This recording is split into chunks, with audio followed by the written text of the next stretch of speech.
क्या आप जानते हैं, प्राचीन ग्रीस में ताकत सिर्फ सराही नहीं जाती थी, बल्कि ये अपेक्षित थी। ग्रीकों के लिए शारीरिक ताकत एक जीवन शैली थी।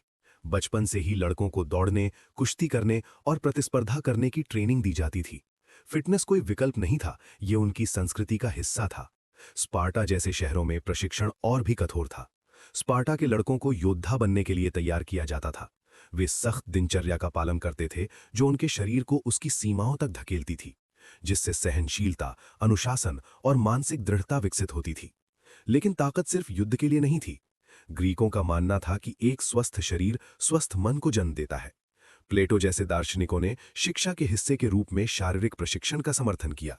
इसी वजह से जिम्नाजियम सिर्फ व्यायाम की जगह नहीं थे, बल्कि सीखने और चर्चा के केंद्र भी थे। उनकी रोजमर्रा की जिंदगी भी इसमें बड़ी भूमिका निभाती थी।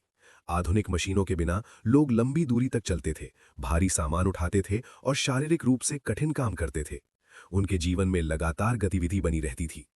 खान-पान भी महत्वपूर्ण था। ग्रीक आहार सरल लेकिन पोषक था, जिसमें साबुत अनाज, फल, सब्जियां, जैतून का तेल और मछली व मांस से मिलने वाला प्रोटीन शामिल था। इससे उन्हें सक्रिय और मजबूत रहने की ऊर्जा मिलती थी। और फिर थे ओलंपिक खेल।